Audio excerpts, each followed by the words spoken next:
أو لقد عهدنا إلى آدم من قبل في إيه؟ فنسي ولم نجد له إيه؟ عزما. إحنا سنؤجل الكلام في عهدنا إلى آدم فنسي وعصى إلى أن يأتي إيه؟ موضوعها. إذن فالعهد معناه العقد، الالتقاء، الوصية. طب ينقضوها يعني إيه؟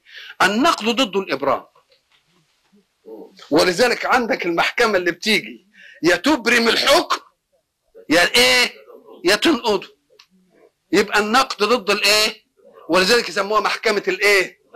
أعلى درجة بقى الحكم بعد ما ياخد مراحله نرفعه لدي، يا تنقض الحكم تلغيه يا إيه؟ تبرمه. عارف تبرمه دي يعني إيه؟ وتنقضه يعني إيه؟ أنت ما شفتش المغزل اللي بيغزلوا بيه؟ بيبرم الفتلة. يبرم الفتلة يعني يزيدها إيه؟ ادي الابرام، ابرم الحكم زاده متانه، فليست هناك درجه بعد ذلك تنقض ذلك الحكم. وتنقض يعني ايه؟ تفكه، كالتي نقضت غزلها من بعد ايه؟ من بعد قوه. انت عارف اللي بيحل الفتله، ولذلك بقى ان كنت يعني اتصلت بالخياطين تلتفت تلاقي ساعات يبرم الفتله وساعات يعملها كده عشان ايه؟ يحلها ويشد منها كم شعره كده وبعدين يبرمها عشان تنفذ من عين الايه؟ من عين الابره. يبقى كده بينقض كده بيبرم. مفهوم؟ يبقى ده اسمه ايه؟ نقضه. يبقى العهد الذي ايه؟ الذين ينقضون ايه؟ عهد الله، ينقضون عهد الله يعني ايه؟ يحلون العهد الذي التزموا به امام الله من بعد ايه؟ ميثاقه، بعد توثيقه. مش بس عهد كده، ده عهد ايه؟ عهد موثق. موثق يعني ايه؟ انت عارف لما تيجي تكتب مثلا كمبياله على واحد وبعدين يجي مثلا يحصل تقاضي يقول لك اذا كنت سجلتها ولو تسجيل تاريخ حتى، اهو ده التوثيق. يبقى عهد ايه؟ عهد موثق، ومع ذلك ينقضون العهد الموثق. فما هو العهد الموثق؟ نريد ان نفهم ما العهد الموثق الذي نقضوه، ونريد ان نعرف ايضا ما الذي امر الله به ان يوصل فقطعوه، وما الذي افسدوا به في الارض. عايزين نعرف الثلاثه دول. تقول له ليست حوادث مخصوصه، وانما ضرب الله القضيه قضيه كليه. ينقضون العهد اي عهد، ولو جاب لك عهد جزئيه من عهد تضعف المساله. اذا هو يريد ايه؟ ما دمت قد تعاقدت مع ربك على الايمان به والتزمت بما شرع فيجب ان لا تنقض ما التزمت. انت حر في ان تؤمن او لا تؤمن، انما حين تؤمن انتهت المساله خلاص. ما تحلش الايه وتنقض الابره. اذا الذين ينقضون. طيب ايه ما هو العهد؟ قال لك هو عهد ايه؟ عهد الفطره. قال لك لان الفطره السليمه النقيه الصافيه التي لم يدنسها هوى تستطيع ان تهتدي الى الايمان بوجود قوه وراء ذلك الكون وان لم ياتي لها رسول. وضربنا مثل اياك تكونوا فاكرينه، وقلنا الانسان موجود ويعيش في نعيم واسع ويتمتع باشياء لا تدخل تحت قدرته. انا ضربت مثل قلت هبك في صحراء، وقلت اكل منين ولا اشرب منين، ثم استيقظت فوجدت مائده موضوعه عليها اطايب الطعام. بالله قبل ان تاكل الا تفكر في من قدم لك هذا وانت مقطوع ولا عمل لك ولا ليك قريب ولا ليك حد ابدا؟ ما تفكرش؟ لازم تفكر قبل ما تاكل. ولا يا شيخ هخليه جعان وكل برضه هو بياكل اللقمه كده يقعد يفكر على مين جاب الحاجات دي. كذلك انت تتنعم بهذا الكون ولا قدرة لك على شيء فيه. لا قدرة لك على شمس لتشرق عليك، ولا على قمر ليطلع، ولا على ريح ليهب، ولا على مطر لينزل، ولا على ارض لتنبت. تبقى جات لك دي منين؟ يبقى كان ايمان الفطره يكفي انك انت تعرف ان وراء دي قوه عظيمه، والقوه ما سابتكش، لم تترك بل نبهت على نفسها بانها هي التي خلقت. فلو ان الكلام ده صح كان يجب بقى نصدق، لانني ببحث بقول يا ترى مين اللي جاب لي المائده دي. جه واحد والله قال انا اللي جبتها لك، طلع لي كده واحد قال لي انا اللي ايه اللي جبتها لك. ان ما جاش واحد يقول لا ده كذاب وانا اللي جبتها يبقى الكلام صادق ولا لا؟ هو ربنا قال انا اللي خلقت وبعدين ما طلعش له معاند. لم يأتي معاند ليقول لا ده مش هو اللي خلق، ده اللي خلقته. يبقى إذن إيمان الفطرة كاف في أن تلتفت إلى أنك مقدور لقادر ومخلوق لخالق، وأن كل النعم التي تمرح فيها هذه ليست من صنعك ولم يدعها أحد، وادعاها من قال أنه الله ولم يصادمه أحد في دعواه. تبقى تسلم له إلى أن يوجد مدع آخر يقول له لا أنا الذي فعلت. إن كان المدعي الآخر ده نايم على ودنه ولا دريش بأن ربنا قال إن أنا اللي خلقت ده، يبقى ما ينفعش يبقى إله ولا ينفع يبقى أي حاجة أبدا. مش داري بالضجة دي، مش داري بأنه بعت رسل وقال أنا اللي خلقت أنا اللي خلقت. لو كان حد تاني خلق كان يفضل ساكت، ما كانش يفضل ساكت. يبقى إذن عهد الفطرة كان يجب أن نتنبه إليه. عهد الفطرة يبقى لما ننقضه يبقى كنا بننقض الفطرة السليمة الإيه؟ الصافية. طيب أو هو إيه؟ أو هو العهد الذي أخذه الله من ظهر آدم اللي قلنا عليه وإذ أخذ ربك من بني آدم من ظهورهم ذريتهم، وخاطبهم خطاب الخالق للمخلوق. خاطبه إزاي؟ مالكش دعوة. قال ألست بربكم؟ قالوا بلى. شاهد إن أنا خليتكم تشهدوا عشان ما تجيش قدام تقولوا إيه؟ إحنا ما عرفناش الحكاية دي. طيب بلاش العهد ده اللي ما إحناش فاكرين. طب العهد اللي ربنا أخذه على الرسل، وإذ أخذ الله ميثاق النبيين لما آتيتكم من كتاب وحكمة ثم جاءكم رسول مصدق إيه؟ لما لتؤمنون به. الرسل قالوها للأمم ولا لا؟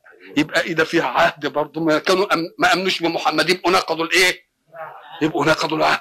ربنا ما أخدش على العلماء بتوع أهل الكتاب إنهم هم لا يبشروا بالرسول، وخد عليهم العهد برضه يبشروا بالرسول. ولذلك حينما أراد الله أن يرد ويقول الذين كفروا لست مرسلا قل كفى بالله شهيدا بيني وبينكم ومن عنده علم الكتاب.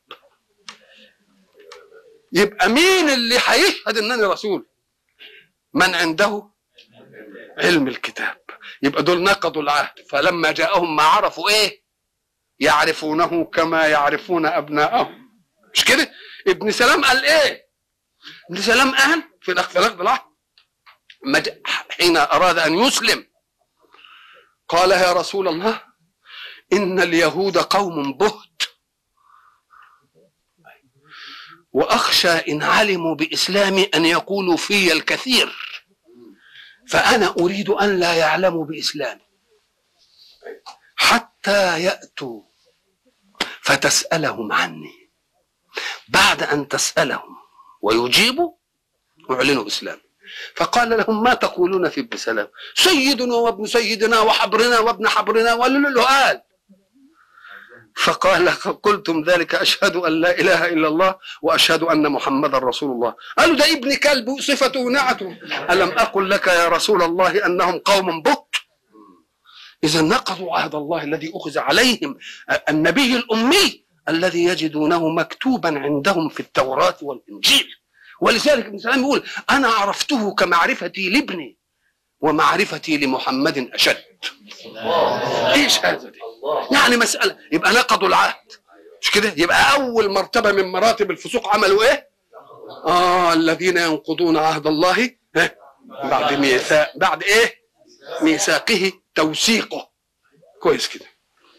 أو العهد على العلماء أن لا يكتموا حكم الله، لتبيننه للناس ولا إيه؟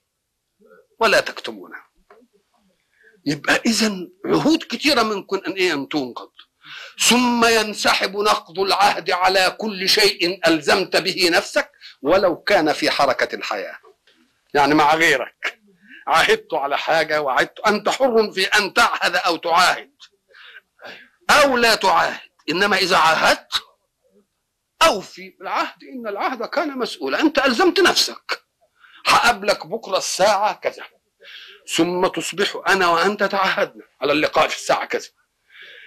أمين العدل أن أصبح أنا في حرية من حركة حياتي ولا آتي للمعاد، بينما الآخر ربط نفسه وربط مصالحه وغير مواعيده ونظمه علشان يجي في الميعاد. أبقى أنا ظلمته في أنني إيه؟ جعلته يعيش العهد معي ملتزما وأنا حر في العهد أفعل ما أشاء. إذن فكل عهد في الحياة يدخل فيه صفة الفسق. الذين ينقضون عهد الله إيه؟ كلمة بقى عهد الله كيف يدخل فيها عهد الناس؟ أن لا يكون مخالفا لمنهج الله. لما تعاهد كده مع واحد عشان نروح خمارة مثلا ما تقوليش وأوفوا بالعهد بقى، إن العهد كان مسؤولا، لأن العهد مفروض فيه أن يكون إيه؟ عهد الله، عهد الله. الذين ينقضون عهد الله إيه؟ من بعد ميثاق ويقطعون ما أمر الله به أن يوصل. الحياة البشرية كلنا من آدم، وآدم كما قال من تراب. ما دام كلنا من آدم يبقى الأب واحد ولا لا؟ إيه اللي فرق بين الناس التفرقة الفظيعة دي؟ بعد السلسلة بس، بعد الإيه؟ ولذلك النبي في آخر وصية له قال إيه؟ أنتم إيه؟ إنكم لإيه؟ لآدم وآدم من تراب. يعني شوف ربطنا ربطة إيه؟ إذا ما دام إحنا لآدم كلنا يبقى بيننا وبين بعض نسب كبير قوي. ولذلك معاوية قاعد في سلطانه كده فدخل عليه حاجبه فقال له يا أمير المؤمنين بالباب رجل يقول إنه أخوك. قال إلى الآن لم تعرف إخوتي؟ هو الراجل بيقول له إن أنا إيه؟ أخوه. فالحاجب يعني مش معقول إن الحاجب مش عارف إخوة إيه؟ أمير المؤمنين. إذن لا. فأذن له قال أي إخوتي أنت؟ قال أخوك من آدم. قال معاوية رحم مقطوعة والله لأكونن أول من وصلها. الله. شوف نقلوا النقلة إيه؟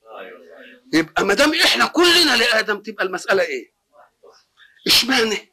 انظروا إلى القضية الإيمانية في الواحد مع أولاده، وفي الواحد مع أسرته، وفي الواحد مع أهل إيه؟ قريته. ليه الإنسان على أولاده حنان وعطف ورحمة وعمال يجيب ويجيب؟ ليه؟ بيقدر الصلة اللي هو، وبعدين في الأسرة، وبعدين في الإيه؟ في البلد. إذا الموجة كل بس ما بتتوسع إيه؟ فإذا كانت فيه رجولة إيمانية، حكيم الإيمان فيه رجولة أيضا، رجولة إيمانية، تقوم الرجولة الإيمانية تقول دول كلهم إخواتي. ولذلك النبي عليه الصلاة والسلام يقول لي المؤمن للمؤمن، المؤمن أخو الإيه؟ إنما المؤمنون إيه؟ بيجيبها للنسب القريب. إذن كل ما يؤدي إلى قطع ما أمر الله به أن يوصل ظاهرة من ظواهر الفسق، ظاهرة من ظواهر الإيه؟ الفسق، اللي هي الخروج عن طاعة الله. كل ما يمكن أن يؤدي إلى الالتحام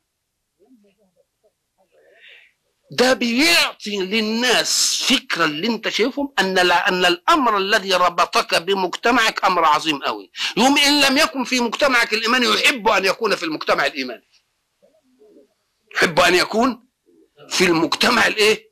الايماني. ولذلك هو اللي تعب الاسلام ايه الان؟ اللي تعب الاسلام انك انت بس تنظر تلاقي لدول الاسلام في العواصم غير الاسلاميه مئات السفارات المسلمة، مش كده ولا ايه؟ مئات السفارات المسلمة دي لو ان كل سفارة اسلامية في بلد من البلاد، باريس اللي هي يعني واخدة حقها في القلاعة، فيها كم سفارة اسلامية؟ عد كده بعدد الدول الاسلامية كم دولة مثلا؟ 70 سفارة اسلامية. شوف 70 سفارة اقل العدد يبقى كام؟ كل سفارة بتنبني على كم واحد كده يعني؟ 5 يا شيخ، 5 وأسرهم يبقى في 3 بإيه؟ ب15، 15 في 70 شوف يطلع كام؟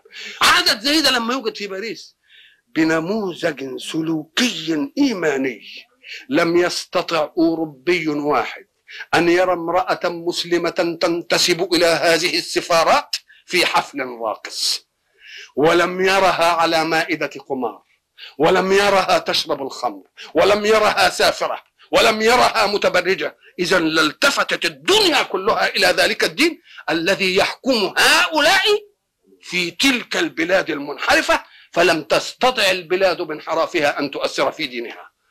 لو ان دول كانوا بالشكل ده كانوا يعملوا ايه؟ كانوا يعملوا هزه عقديه في الكون. انما الناس معذوره، اللي, مع اللي مش مسلمين ساعه ما يشوفوا هم خدوا من المسلمين الى تحللهم، ولم يستطع المسلمين ان ياخذوهم الى تحفظهم. كيف يثق هؤلاء في دينهم؟ ومن العجيب انهم اصلهم ده مسلمين ما يعرفوش. العقل المنصف بقى كان يقول لا فرق بين الاسلام كمبادئ والاسلام في مسلم كتطبيق.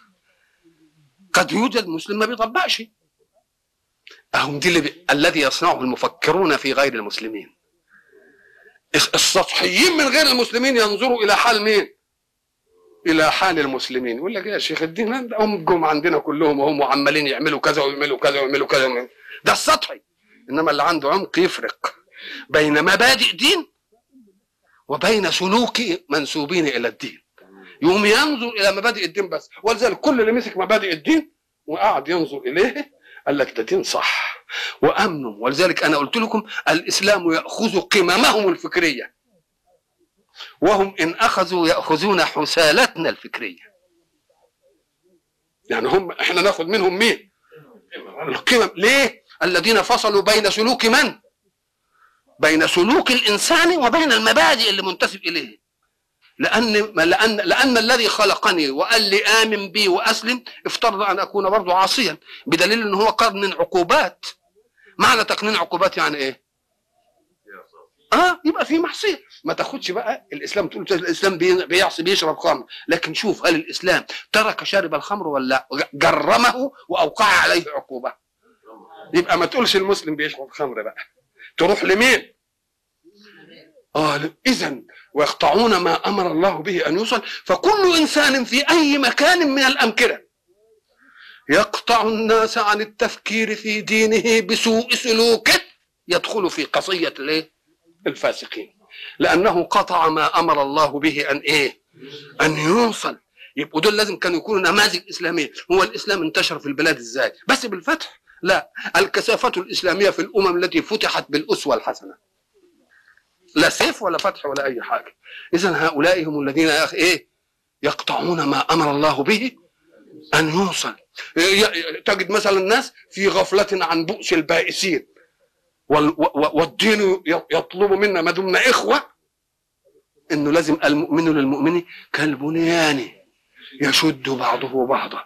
حين لا أفعل ذلك أكون قطعت ما أمر الله به أن يوصل. أنا أريد أن يصنع كل واحد منكم خريطة لموقعه من بلده أو من شارعه إن كان في المدينة، وبعد ذلك يشوف الفقراء اللي يحتاجوا معونة، ثم ينسب الفقراء إلى آلهم، فسيجد لكل فقير 10 قرايب، 10، ولكنهم قطعوا ما أمر الله به أن يوصل، فاضطر إلى أن يروح لناس تانيين. لذلك شرع الله الزكاة. ليه؟ خير برضو من قطع ما أمر الله به أن يوصل. الله يريد من المؤمن أن يلتفت دائما إلى أن ربه معه. فإذا كان فقير وكان عاجز ولا بيقدرش يعمل، وبطنه تطارده بالجوع وعياله تطارده عايزة منه كسوة ولهش لاقي، ماذا يكون الموقف؟ ده يتشكك في ربه، يتشكك في ربه. يبقى انت هتقطعه عما امر الله به ان يوصل. لكن حين يجد اخوة ايمانية تنجد ضعفه بقوتها وتنجد فقره بغناها، يقوم يقول يا سلام على ربنا اللي ضمن لي ساعة ان لا اجد، ضمن لي انني. يبقى ده برضه لم يقطع ما امر الله به ان إذن فكل ظاهرة في الحياة فيها قطع لما طلب الله أن يوصل يدخل الناس في في قضية الفسق. وبقي شيء آخر وهو المفسدون بيفسدوا في الأرض. احنا قلنا زمان الإفساد هو إخراج الشيء عن حد اعتداله لمهمته. اوعى تفتكر عن حد اعتداله يعني لازم يبقى مستقيم، لا، قد يكون اعتداله لمهمته انه يكون اعوج. الضلع مثلا، بالله تصور كده ان الضلع ده عدل كده، ينفع؟ ما تقولش بقى ده معتدل. يبقى اعتداله ان يكون ايه؟ ان يكون منحني كده، ان يكون منحني. يبقى الفساد اخراج الشيء عن حد اعتداله لمهمته. يمكن مهمته انه يبقى ايه؟ يبقى كده، مش كده؟ لما تمسك انت المفاصل دي وتشوف تركيبتها ويا بعضها تجدها تركيبه عجيبه، انما هي معتدله بالنسبه لمهمتها ولا لا؟ لما تيجي دي الفاصله دي نعملها كده معتدله بالنسبه لها. اذا الاعتدال مع الفساد اخراج الشيء عن حد اعتداله لمهمته. انا هضرب المثل بس بالضلع اهو، لو ان الضلع ده عدل كان ينفع؟ ده هو معمول عشان يصون اغلى حاجه في الانسان، الرئه والقلب. نعم، ومعمول بقى بشكل بقى هندسي بديع بسوسات بينهم وبين بعض، لانه لو انعملت عظمه واحده قول لي بالله كنت تنتين ازاي ولا تتحرك ازاي؟ مساله ما تنفعش. يبقى اذا الفساد هو اخراج الشيء عن حد اعتداله لمهمته. ولذلك بعض الناس اللي هم يعني سطحيين في الفهم لما يجي عند خلقت المرأة من ضلع أعوج يفتكر ان ده ذم للمرأة وفاهم انها اتخلقت كده من ضلع أعوج. لا، لأن مهمتها لا تصلح إلا أن تكون كالضلع ليحمي بحنانه الطفولة اللي لسه لا تعرف شيئا في حياتها. خلقت المرأة من ضلع أعوج، نقول له عواجها ده هو كونها عاطفية قوي هي دي ميزتها، لأنها ستتعرض لوليد لا يبين عن آلامه. ما ينفعش، يبقى لازم تكون ايه؟ عامله عليه كده بايه؟ بحنان. الاغبياء يقولوا ده الدين عمال للمراه، نقول له خلقت المراه من ضلع اعوج اي مهمتها، وان اعوج ما في الضلع اعلاه. الحديث وان اعوج ما في الضلع ايه؟ الحته اللي هنا دي اعلاها عشان المهمه. فان اردت ان تقيمها كسرتها، تطلعها مهمتها.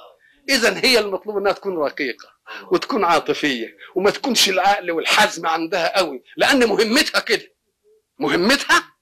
ولذلك انا قلت الواحد يبقى بياكل مثلا والعيل الصغير يجي يمكن مثلا يشوف مثلا يقرا في الراجل يقول لها خدي الواد ده وهبي بيه، وهي يعني تقوم تمسح له بايد وتاكل بايد ولا حاجه. اهو ده اعوجاج الضلع. خلقت المراه من ضلع ايه؟ ان ذهبت تقيمه يبقى كسرته، وكسرها طلاقه، تقول لها روحي لحالك بقى، فخدها على هذا العوج، لان العوج فيها هذا هو المطلوب، الحنان، العطف، الرقه، الى اخره. مفهوم؟ يعني ويفسدون في الارض. يبقى الافساد اخراج الشيء عن حد اعتداله لمهمته، مش كده ولا لا؟ ما دام اعتداله لمهمته نسأل الله سبحانه وتعالى أن نلتقي لقاء آخر لنبين كيف يكون الفساد في الأرض بكل مظاهره وألوانه. والسلام عليكم ورحمة الله وبركاته.